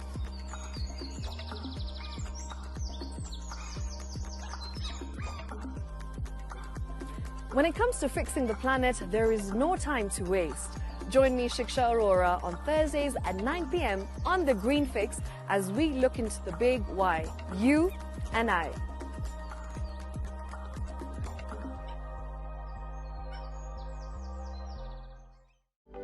For comprehensive information and education on your health, Body Garage is here. Don't allow anyone to pluck out your good tooth as long as it is strong and stable. Cancer doesn't start today and you get the symptoms tomorrow. By the time you pick it or the time it is manifesting in you, probably will be there about 5 to 10 years. The eye is the window to the rest of the body. Don't forget to stay hydrated. And of course, you at home do take your water. So the ultimate test is actually you check your urine. Your urine should be clear. Clear like the water? Yes. Should be able to see the other side of the urine. If your urine is colored or has changed color, you cannot see the other side, then you have not taken enough water. Don't forget, regular health checkups. Early detection saves lives. I want the message be, we can prevent cervical cancer. We prevent cervical cancer in several ways. You have young girls and even somebody who's above that age, you can pay at least every 3 years. Somebody should have a pap smear done. If you are 40, 45. All right, welcome back. You're watching Morning Cafe on TV 47 with me, Fred Ndimuli. We continue looking at the big discussions coming from the weekend and into this week. One of those discussions is about the LSK chairperson. And the Media Council of Kenya yesterday condemned what it termed as unwarranted and unjustified media attacks against the Law Society of Kenya President Faith Odhiambo and other Kenyans appointed to the presidential panel of experts on compensation of victims of protests and riots. One of the headlines yesterday, I think it was a Standard read, losing faith. And the people who argue that probably it was a bit unfair. It is part of the stories covered here at TV 47. Let's watch that story and then come back and discuss the same. In a statement issued Sunday, the Media Council of Kenya has criticized sections of the media for vilifying Odhiambo, arguing that such backlash undermines efforts to promote justice and national healing. The council has stated that condemning Ms. Odhiambo for an anticipated failure before she has even begun her work is not only premature, but is cynical and counterproductive. The council also reminded the public that many LSK members already serve in key state institutions, including the judiciary and the Office of the Director of Public Prosecutions. Odhiambo, who now serves as vice chairperson of the panel, defended her decision during the swearing-in ceremony on September 4th, stating that her involvement is driven by a commitment to uphold justice and ensure victims of protests receive fair compensations. Faith Odhiambo will not let you down. The bloodshed of our comrades must not be in vain, and no, I will not take any prisoners. I will instead keep you informed of the developments, and at no point shall I act to negate the gains that we have made together as a country. The appointment has sparked mixed reactions, with some legal practitioners and activists questioning the panel's constitutionality and its potential to compromise the LSK independence. A few have even called for Odhiambo's resignation from the society.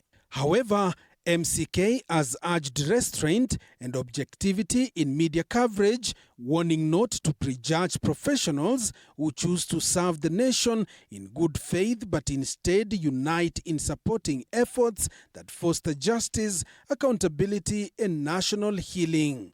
Joash Onsare, TV 47, Nairobi.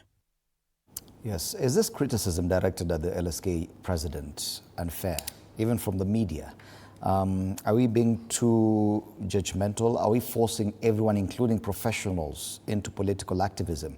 Just because there is a wave of anti-government sentiment, does it mean that everyone should ride that same wave, despite the other roles that they need to play? And we have Wakili Ishmael Yaribu here with us. Where do you stand on this?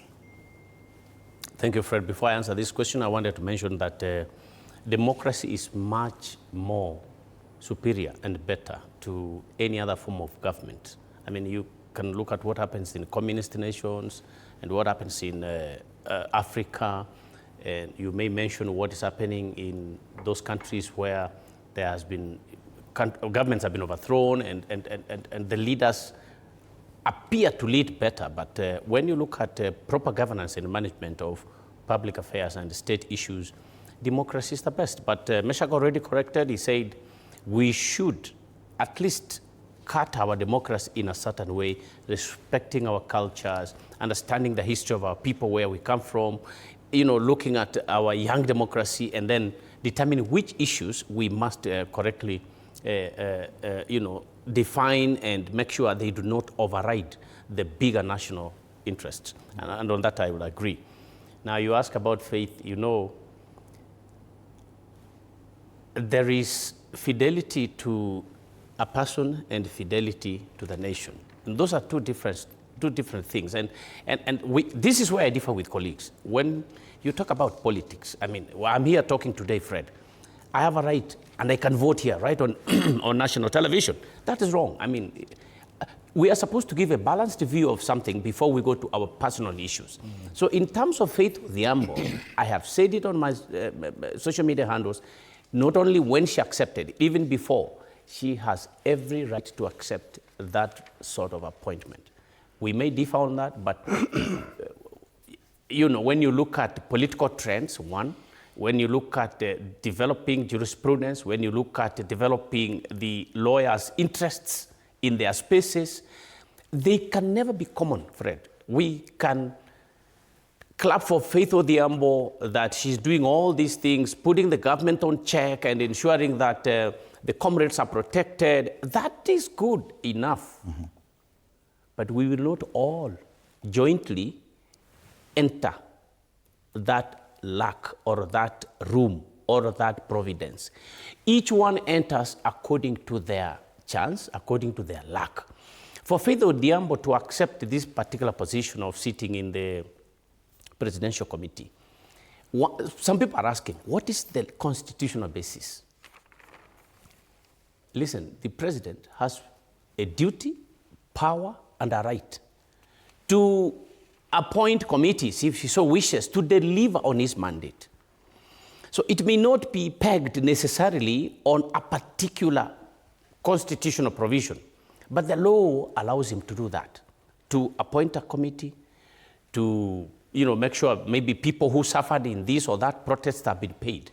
The question people are raising is he apologizing? And I've said that here. You can check on the YouTube. I have said it. If the president is actually compensating people, then let him release all the young men in jail. Nobody should be in court today for the protests. And yet the president has committed to, paying them. So that is an independent issue. It is not about Faith. Now, Faith has been fighting in the streets to make sure people are not killed, they are not kidnapped. We have all been supporting that. Here the president comes and says, Ishmael, I want you to sit in a committee to give me the list of people who were kidnapped. Then I reject. Of course I can reject on personal grounds, but it cannot be legal. You cannot say that you must reject on legal basis. There are no legal reasons to prevent Faith Odhiambo from accepting that position. But the morality around it and the way it feels, that also is another issue. And I think that's where, many young people, Gen Zs, feel that, how can you go to sit with that guy? But Fred, by the way, if we hate the man in office, if we dislike the man in office in the state office of the presidency, kindly let us teach your viewers to separate between the country must move forward and the person in that office moving it is William Ruto. Now, then when we do that, then we come back and say, no, but anyway, I don't like his promises. I don't like the way he keeps promises. But if you wholesomely hate, throw stones and mud and everything, you're likely to plunge the country in complete chaos. And that appears to be the approach by mostly, especially the younger generation, that once we said no to this person who's the leader of this country, we say no to everything. And they have a word for it. They call it cancel culture.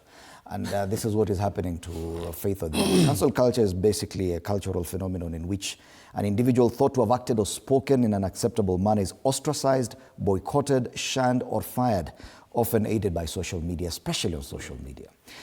Faith Odhiambo a few months back was a hero, especially to the Gen Zs. She's the one who came to their aid when they were being abducted, when they were disappearing. She's the one who showed up to police stations. A few months later, she accepts this still to aid them in some way, but now she's a bad person. Do you understand this disconnect, especially from the younger generation? Friend, I think that Wakili has handled this thing because that's where the problem stems from. Actually, a lot of what we pick is from colleagues in the profession. And just condemning one of their own. And yet, I would like to separate those two things. I don't also like what Media Council did, and I don't like how we are condemning Faith. And she has come out to try and tell all of us that I'm taking this job to continue what I was doing in the streets, to continue doing the work of these young people. Because my presence, she said, her presence there is so that she can make sure that the information given, plus the decisions taken, she would be sitting right there for you, because she has not abandoned. She's at the cost. That's what she says. And you know, we have a situation now. On the other hand, Media Council of Kenya came out and instead of condemning the sources of the attack, decided to condemn media itself. And so now they're having problems because now media now is raining on them again. Now if the media begins to attack the Media Council, what are we going to do? I mean, it's going to be so different. So I hope that I think the Media Council should have thought through exactly what they were saying, because I mean, headlines are reports. The media reports. I mean, they don't generate news. They report news, and I think that's what I think the Media Council needed to see. And I think there's going to be a bit of beef between the media now and the Media Council, and I would like the president of the Media Council to also begin to address that issue. But I have faith in faith, if I may say so. I think she has already shown, as a president of the Law Society of Kenya, that she is on this side of the people. She is on the side of the Gen Zs. She has already done it. She's there. So whether she is sitting with the president at the same table or not, and I want to agree with your decision. You call it the council what? The council culture. The council culture. That when we arrive at that, let us try and separate. This is what Wakili Nyaribo said. Let's try and separate what you're doing with William Ruto, the person, in his state, and William Ruto, the president. Because if we allow the people who are on one side to make the decision for us, and we don't have people who believe on a different philosophy, we don't have the people who can say, no, that's not correct. Things will go wrong, and compensations will go wrong. And so I don't know whether the people wanted Faith to come and do public participation on whether she should join the thing or not. What are we looking for really in life? Let her join this thing, okay? But we watch how she behaves there. If she's strongly for the people, because we need to get the right information, like the question that has been raised about releasing all these young people who are in prisons, who are in detention, who are being accused even of terrorism, and making sure that they are compensated. By the way, compensation should go beyond, in my view, this idea of saying only those who died. How about all these guys who have been harassed by life, who have been imprisoned, charged? It's very costly to go through some of these processes. And so I think needing somebody like Faith in the midst of this very strong, probably people who would want to do things their own way, her voice will be seen. And if her voice is not seen, there's a way to deal with that. And I'm sure we will hear her voice. We will hear her voice. She will definitely stand against them. And she hasn't even said it here. She will actually stand against. So I just wanted to ask our people, all of us, that let's begin to understand. It's a big question that people ask. If Ruto offers you a job to do for the state, will you take it? And you cannot. And does it mean that if William Ruto offers you a job, then you're working for William Ruto? No, that's the thing. I will be working for the person, William Ruto. And if you are the right person to turn that thing around, would you say no to it? Okay. And so those are the questions that are available. And by the way, I just wanted to say this from my standpoint and also from experience in politics. The president of Kenya is what we have elected, all of us, whether we agree with the election or not. And it is William Samoei Ruto. With his struggles and weaknesses, whatever it is still the same person. And he did not, in my view, he just put it out in public. It says, these are the names that I give. And I think he wants to show that he means well by appointing people like Faith, who have strongly condemned his leadership. So I think there's something there to learn, that it is the advisors of the president probably say to, let's balance this thing, so make sure that there are people also representing representing the other side, which side is the suffering side. Yeah. And I want to venture into some very risky space for myself and play the devil's advocate in asking Bonodede, do you think the media is also contributing to this thing that we are talking about, the fact that the political understanding is that if I do not like that person, then no one else should like this person? And do you think the media has also overreached itself in the kind of treatment they've given the Law Society of Kenya chairperson? This is what I think. The media is called fourth estate. The media should play a certain role in governance of our country. But there's just one problem. There is the primary role of the media for giving the country information out there. So the media should actually pick that first. If you are reporting from Honorable Pogisio, you are just a conduit. You are giving us the position of Honorable Pogisio, but don't own that position. I think what we saw was more like the media is owning that position, being a player in the game. That's the only thing I have a problem with. If I am reporting on behalf of Wakili Ishmael, it should be really coming out that this is the position of Ishmael. So the media is just a conduit giving us the position of the other person, and they have no position in this. Just the same way they would also give us a position of those who think it is okay for Faith to take the position she took. Mm-hmm. But the way it has been coined, I think the headlines were coming out like a position of the media house. And I think that is the only thing that I have a problem with. Mm-hmm. Coming to the issue, I think there's a lot of pretense in this whole thing. Because, number one, the president has decided, let's look at what happened and give justice to those who deserve that justice. And I think it is not only going to be about the 2024 Gen Z protest, it could also root back to other protests because people have lost lives. People have seen a lot of police brutality in other protests before, and those families are still here.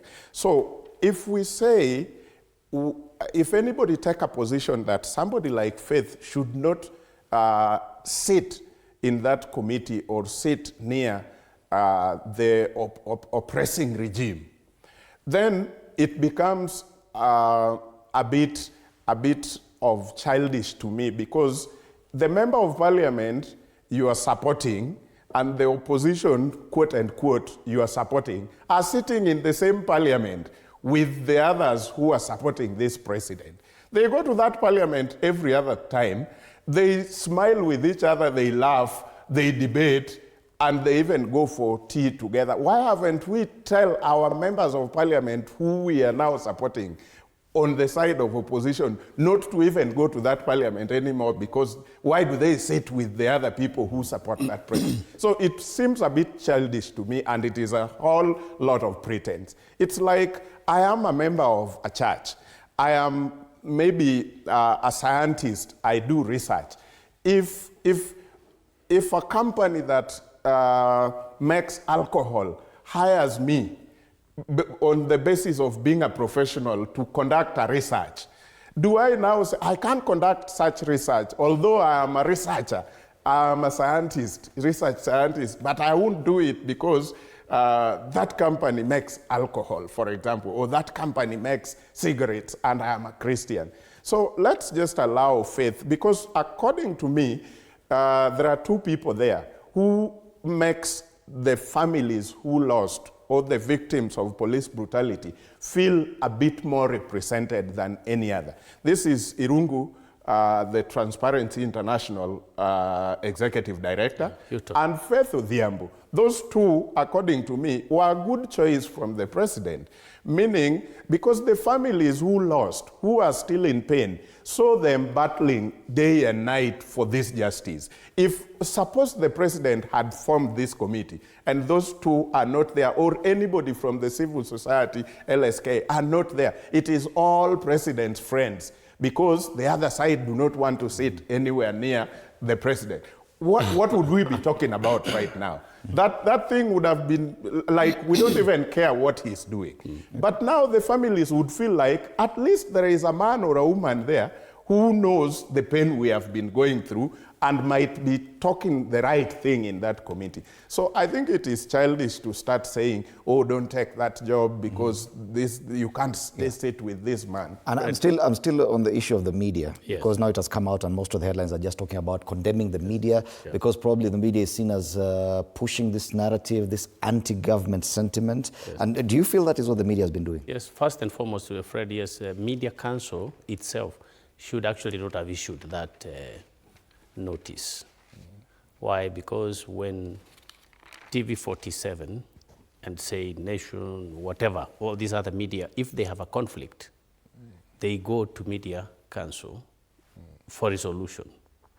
And they have a whole tribunal there that would hear what is the dispute. So a regulator should be slow to showing its position, because in case I differ with you, and we go to the Media Council for, reconciliation or something, it will be difficult for us to begin anything, because I already know the position of the Media Council. So I think they ought to get proper legal advice and also even political advice, before they venture into this. Yes,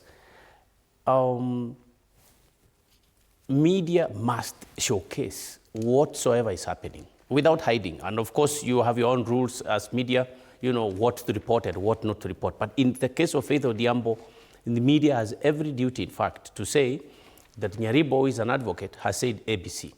Honorable Pogisho has said this.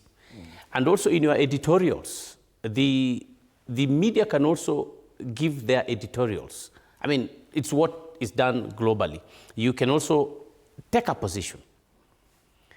But when doing that, the whole issue is how objective are you? How objective is the media? So if somebody is criticizing Faith Odhiambo for taking that position, even if it's media, they are at liberty to do that. But where you are using your power of influence to make a formal end to the discussions or, to the debate in terms of saying Faith has erred, then we would also criticize the media as well. And by the way, the media should also report that we have criticized it.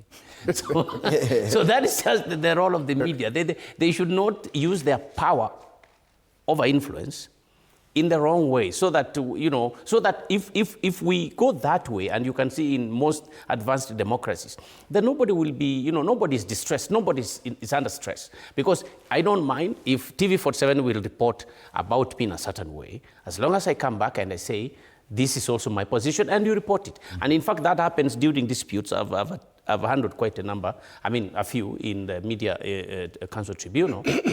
You sometimes are ordered to reprint what you had printed, but in a certain version.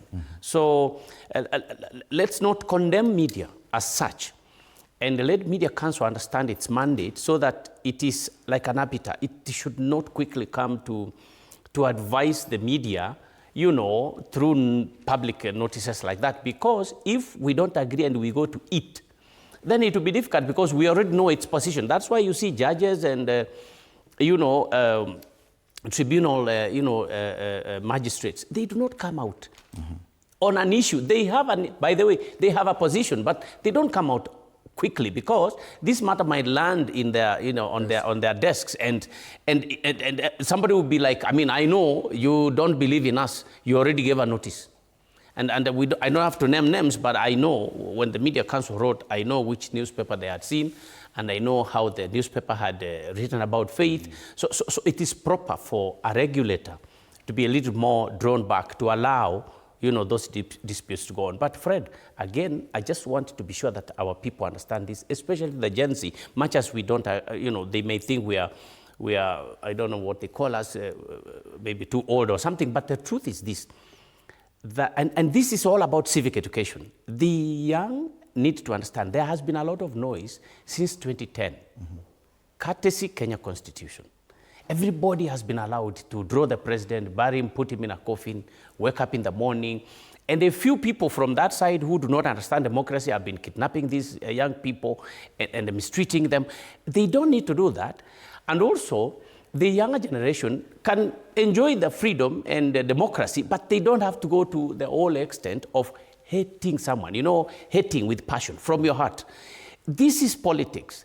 People will say this, another one will say that. We only need to check the extremes. Like, also, as much as we want to check the president when he's, overreaching, we also need to check ourselves. So that when a young person like Faith Odhiambo actually accepts a position to serve her country, you cannot vilify her. I mean, that is now where the noise has gone beyond the normal noise. Now, that is where we need to tell our people that the reasons we have all this freedom, because the Kenya Constitution came in with the social media. Social media was not in our time. I mean, I had to walk kilometers to go and make a phone call from a booth. Today, we do everything right here. So we should allow ourselves as a country to develop. Let Faith take her job. That is her journey. Take your job as well. And we need to civic educate our people that when another person has gotten a job, that is not a reason for you to really evoke the negative emotions in you. That is her. Now, let's go to what is yours. Then we also see what is Mheshimiwa Bokisho. We also see. And we see this when some people try to go into politics, Fred. We pour a lot of vitriol just because we are not the ones chosen.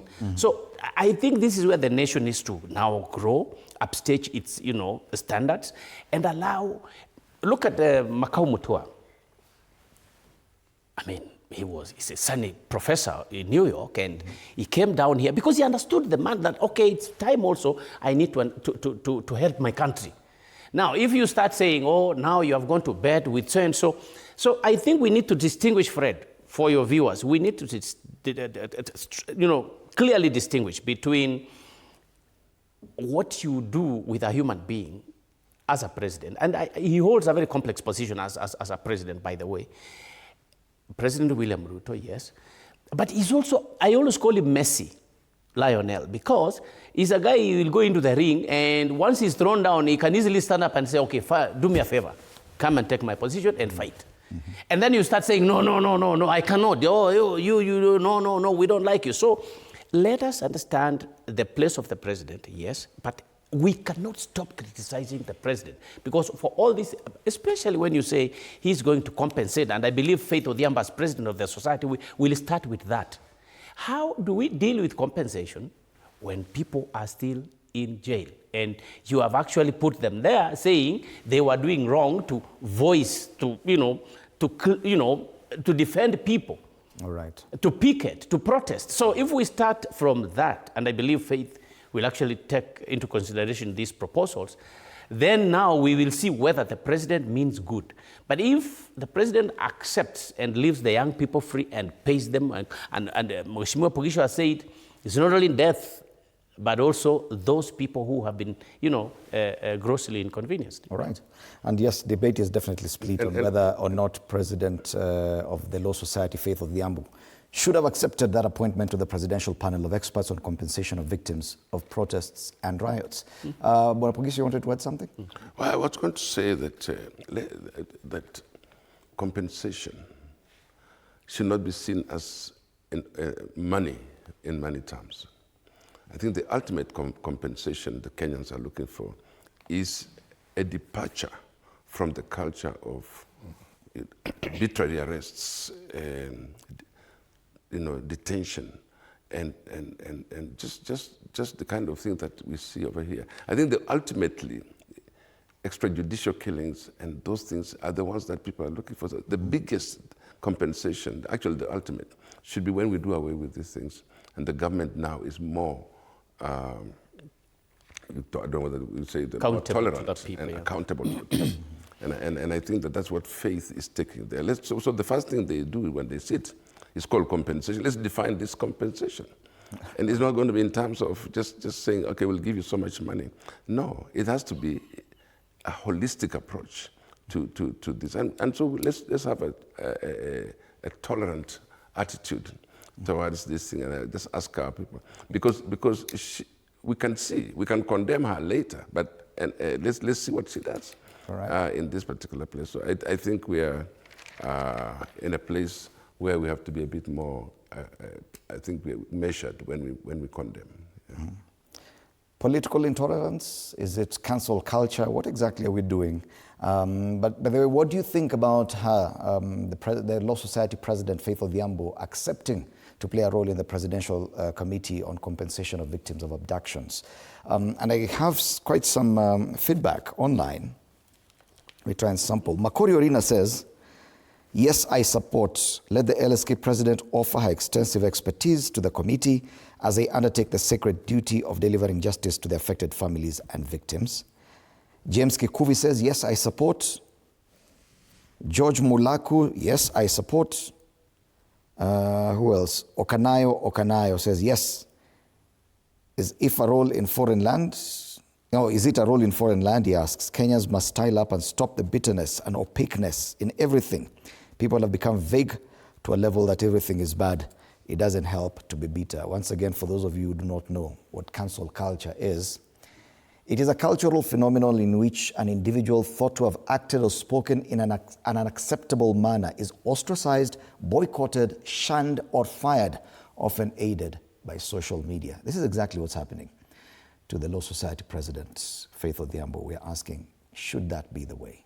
The cancel culture is cancel, like me? Cancel. Remove you. Oh, cancellation. Cancellation. Oh, okay. All right. It's also a lesson on social media lingo. Yeah, I know. Only on Morning Young Cafe. people. As we come to the end of the show, I want us to discuss what's there on the front page of the Standard, issues around debt. This debate was big the entire of last year, even after the Gen Z's events of last year, June 25th, 2024. Issues around debt. We've talked about debt since President William Ruto came into office. Incidentally, he's marking 3 years this Saturday since he took oath of office to become president. Now, this story talks about how much money is being borrowed. A total of 3.5 trillion shillings borrowed so far in the first 3 years of William Ruto's administration. 2.29 million shillings per minute, which is about 137.5 million shillings per hour, and 3.3 billion shillings per day. This is according to the Standard. But the issue is where is this money going? Because we understand that the mega infrastructure projects that this administration is undertaking is being funded through alternative funding methods. The Talanta Stadium is being funded through a securitization program.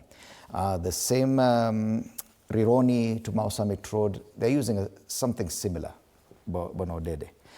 The question Kenyans are asking is, yes, you talked about debt and you said that the reason why we're adopting higher taxation is so that we do not go back to debt. This is a lot of money for 3 years.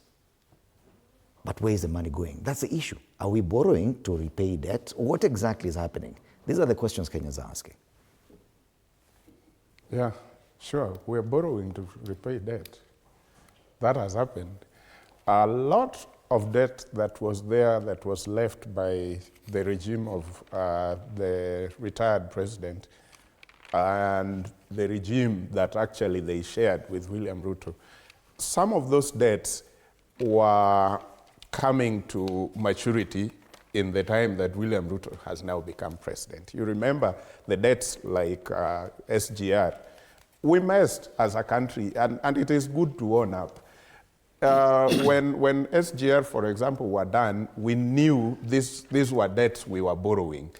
And we didn't use that money appropriately because we even decided to buy a whole new land for that line when we had the old line there. And right now, when you are in the SGR, you can see the old line on the other side, which we don't know how the old line is now helping the country. But all those were to end up somewhere. I was in this country at some point when the then CS for Treasury was being asked, where did you use the 250 billion euro bond? And they said they got the money and mixed it with all the other monies here. And so it could not be pointed directly that this is where we had put the 250 billion euro bond. This is where we had put this other money we borrowed here and there. So all that were basically coming to bite us at this time. So I don't know why sometimes Kenyans wake up and imagine they have just come from another planet. They didn't see these things coming. Could it be because of the promises we were given? Here. Could it be because of the promises we were given that this time round we will not borrow and what we're adopting is higher taxation instead? Then why are we here? That is a beautiful question, but it should be answered by those people who bought those promises. Some of us didn't buy those promises that we are not going to borrow, everything is going to be rosy, Hustler is going to be the greatest human being on earth, tutatoa watu chini, tukipeleka juu. Some of us didn't buy all that. So I would not pretend to answer that question. When you one time have in this someone who bought that and believed it, then they should tell us what has actually happened. But some of us knew it is going to be a problem. We have expressway. We knew definitely something is going to bite us as long as the time of maturity of the debt. Anybody who has a debt, when it matures, you have to scratch. The expressway is funded in a different way, the same with Talanta Stadium and even the Rironi Mau Summit Road. And we are saying that is not included in this 3.5 trillion. It is not included. Yes. But we are still, in a way, paying more for those, because much as it is a PPP does not mean we don't have a share in it. We still have a share in it. So I am taking you back to the high taxation. We still give part of what we can give to that, but we also give more to pay the debts that were actually accrued. So even after President William Ruto, the rate at which we are borrowing, we can assure anybody else who is going to be president, and I can see many people want to be president, we pray for them. They are going to inherit all this. So the earlier we have a good conversation today, other than we don't want to talk about it, we don't want to be part of this, we don't want anything. You may say, I don't want, I've seen one of the members of parliament selling everywhere he goes, I'm the only MP who has never met William Ruto, as if that is some piece of legislation in parliament or some oversight role, I don't know. But you can say, my hands are clean, I have never met him, I have never, then you go get elected and take power and inherit all this debt. Then what are you going to do? We are still going to see a lot. So I think it is a good conversation to have right now. How do we stop accruing more debts? Bonapogisio, the understanding is that debt is purely entered into to fund development projects. That's the basic understanding. But the question now here is, what is this money for? Because no one is seeing the direct benefits of the money. Are we saying we could actually have spent 3.5 trillion shillings without something tangible or visible? Fred, the politicians use promises to win elections. And the promises that were made by UDA and the company, what you would call Kenya Kwanza, were based on how do we win this election. We must promise something that sounds like we know where we are heading, and therefore we promise that we will no longer, we'll depart. The idea was we are going to depart from the policies of this government that have failed us, that have taken debt, and having sat there as a leader of majority in the Senate, and we were struggling at that time. If you notice, we were struggling to raise the ceiling, debt ceiling. Even under Uhuru Kenyatta, we were struggling to raise, because from independence we had not exceeded 7 trillion as debt, and now for the first time in the last government, we were moving it from there to 9 trillion, and the ceiling. We lifted up the ceiling, we took it up to, and now it has come to almost no ceiling at all, because Now, so imagine from independence to where we were, 7 trillion was almost the ceiling. And now from 9 to 12. I mean, that's extremely, and very, very high and very rapid. And the question that comes, as you said correctly, is what is there to show for it? And everybody does their math very quickly, by the way. So it is 3-point-something trillion. Why can't there be just a deliberate information, deliberate production of results and tell us, okay, for our 3-point-something trillion, this is what we have done. And then we do the math. So where are the gaps? And why are we not seeing what's going on? So it's actually one of the things. I do believe that when the president made that promise at that time as a candidate, he simply wanted to show that he has a solution for this kind of problem. We will not borrow. We will stem all this borrowing. We will, we'll be prudent and blah, blah. But now things have come to a head. And I'm glad that somebody is raising this issue. And again, this is what the media is supposed to do. Raise the issues without getting in the issue, but raise the issues for us to take statistics and take correct information home, so that it's also correct information. So it is true, and we will continue to borrow because the way we are spending our resources in this country, Fred, you definitely will continue borrowing. The largesse, and it comes at the time when we are being told how much money is being used for mandasis and tea. That largesse. And we've spoken about it here. If we cannot cut our cloth, our suit according to our cloth, it's going to be nasty here. The way we have adopted a different kind of lifestyle, where almost every cabinet minister now has a chase car, where like I said again, everybody adapted now to the mode of flying choppers, where we see cash being distributed on a daily basis. When you look at that, that's called a largesse. You can explain to us, is that what the debt was borrowed for? Is that what our debt is? Because for every other development, as you have said, for any other development, these roads, the railways and so forth, there are different models of borrowing. And so if the debts are from the previous government, there must have been a way to pay them that time. It must have been stated clearly that we're going to pay this, but not by excessive borrowing. This is actually called excessive, because to move from a 7 trillion to already 12 trillion is rapid, and government must stop. Sometimes, as they say, Fred, if you are in a hole, the first thing you do is stop digging. Stop, that's the first thing you do. Because if you continue digging, you get deeper and deeper in debt. So what will happen to our country if we stop digging? Mm-hmm. Because you're already raising money from taxation, and a lot of money. The revenue from the KRA gets, it's actually lots of money. So why don't we at some point say, okay, we stop here. Let's now deal with our situation as it is. That's what has happened in other countries, many countries, including rebasing. There are many other issues that you do, because you come and say, now, we must begin to think, this debt is going to drown us. Mm-hmm. But on the other hand, let me just say, sometimes it looks like this is a very big debt, okay? It is very big debt for a country like ours. But also, a nation must be credit-worthy, okay? Credit-worthy.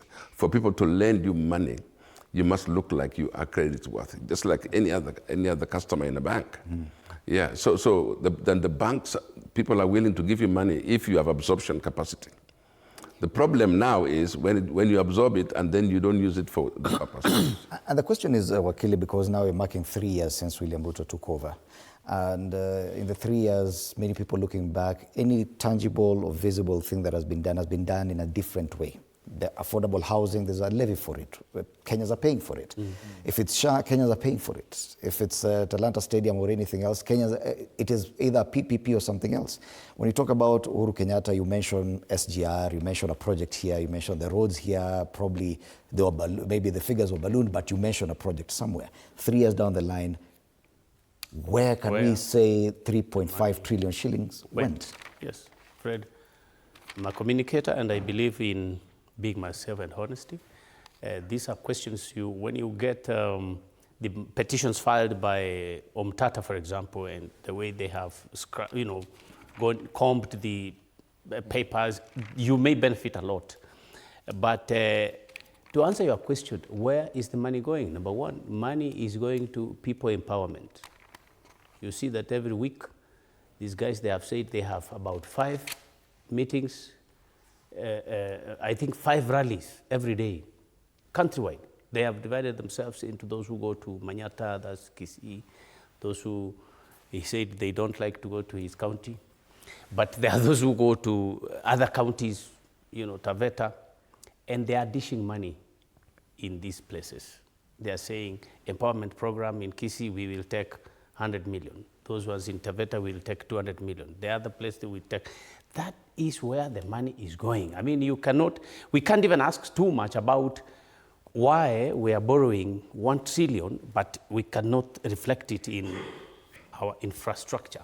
When William Ruto took power, he promised that the first thing he will do is to reverse what the Uhuru government was doing, which was borrowing, borrowing, borrowing.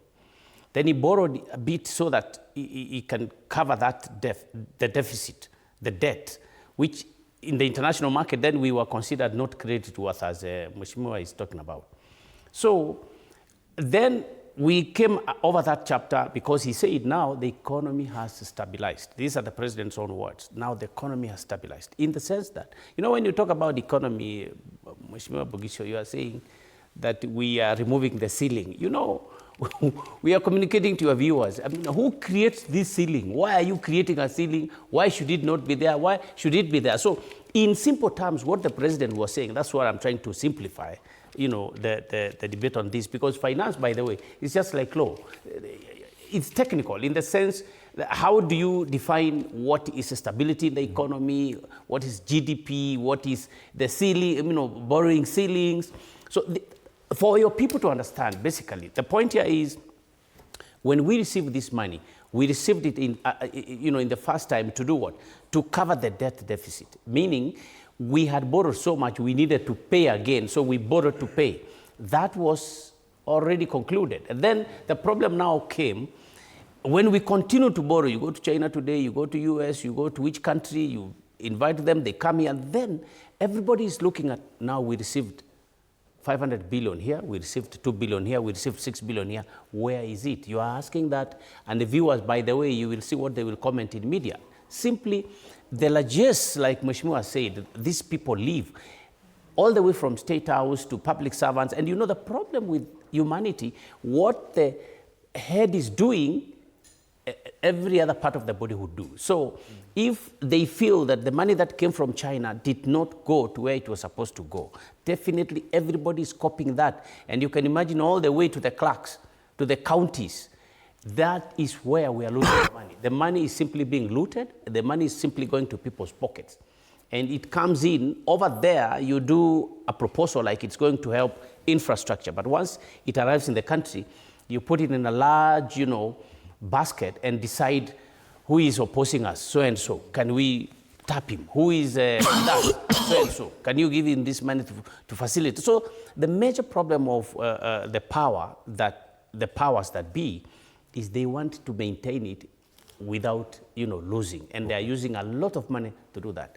And I think we've lost track of time. We're about 5 minutes to go. So about a minute and a half for your final comments. We start with you, Odede, probably on this issue of debt. Yeah. Let me say, it is a good comparison, but not very good when we do comparison between President Kibaki and these other two. Because Kibaki only saw the new constitution for 2 years, I think 2011 and 2012. Then 2013, Uhuru came into power. That was a whole new thing because during Kibaki, remember, we only talked about free primary education and we had not gotten into secondary. So definitely there has to be a difference in terms of how finances are utilized. The regime of Uhuru has brought us to capitation for the high school and all those kind of things. That is one. County governments were not there during President Kibaki. We now have county governments where Wakili says the looters are many. Those times, maybe the looters might not have been as many as they are. We have 47 counties with CECs and everybody there, governors and all that. So that, I am just drawing some of the differences that could have been there. But now it is good to compare the regime of Uhuru and the regime of William Ruto, where both of them were ruling under devolution, under the Constitution 2010. And so it is good to ask the question, where are this money going for the past 3 years? Kenyans need to also be reminded that they enjoyed hustler funds of this world. And those hustler funds were just coming from this kind of monies. Right. And somehow we have lost a lot of billions on that hustler fund things. One day we discussed it here. And we, again, have those hustler funds. Sometimes the other side of the coalition tells us, borrow those monies, don't pay. And then we are here again asking, where are these monies going? Thank you. Thank you, Pogisio. Your minutes. Thank you, Fred. We need to ask ourselves, of the three arms of government, where is our weakest link? Yeah. What has happened to us? Where should we be pointing our fingers?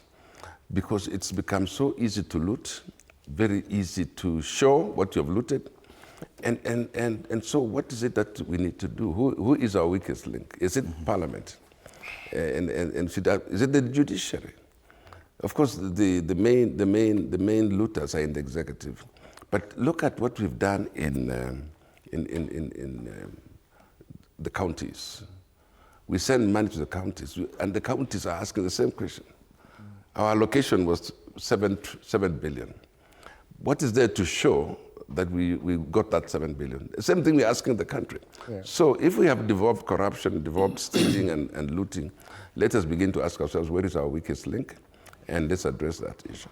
All right. Finally, Wakili. I think, Fred, our weakest link is us, is the citizens. And there is the biggest challenge is self-discipline, by the way, in life. Self-discipline, self-governance, the way we govern our own emotions, mood, and decisions we make on a daily basis. And this is where the change must begin for us actually to see and worthwhile, positive, development of our country. So I think we should, as a nation, decide by ourselves that we want to be correct and we want to be good. That way, then we push our leaders to be correct and be good, yes. All right. Debt horror, that's the big headline on the front page of the Standard. We borrow about 3.3 billion shillings per day, 2.29 million shillings per minute. Many people have never even comprehended what 1 million shillings is. A bit of feedback here. Kiprotichemo says Kenya cannot be okay. If the state is looting money, it can never be Singapore or Japan. Makori Urina says President William Ruto is keen on tackling the above issues. The key institutions need to step up, i.e. EACC, to tackle graft. Then more feedback here, and this one is by who? Frank Francis Okanga. He says high cost of living and debt management has for a long time now not been squarely addressed by President Ruto's administration. I believe if that can be handled, then the continued hardships will be solved. Thank you so much for your feedback, especially as we continue this conversation. Asanteni sana. For those who've been watching us on YouTube, TV47 Kenya, on Facebook, TV47 Kenya as well. And those that are interacting with us on X, TV47 Digital is our handle there. My handle is at Fred Indemuli. Asanteni sana, gentlemen. Mesha Kodede, political analyst. Wakili Ishmael Nyaribo and Samuel Pogisio, who has so many titles, but allow me to read all of them. He has served as Cabinet Minister, ICT Kibaki II administration, as Senate Majority Leader in the 12th Parliament, as Senator of West Pokot, and MP Kacheliba for a very long time. Thank you so much, gentlemen, for your time at TV47. Away from the debt issue, inside State House, police hiring drama. That's the front page of the Daily Nation. And there's this story about the priestess linked to Kwabizaro cult. 30 kilometers from Shakahola, more people are dying. On the front page of the Star, Kenya stares at mass job losses as AGOA expires. That's a big discussion. Business Daily, billionaires escalate fights over Sport Pesa trademark. We have other headlines. People Daily. BAMBA faces hit over devolution U-turn. They call him High Priest of Double Speak. And on Taifa Leo, hiyo habari ya Malkia wa dhehebu la mauti kule kuwa Benzaro. These are just some of the headlines today. My name is Fred Indemuli. Let's hope for better headlines tomorrow. Good morning.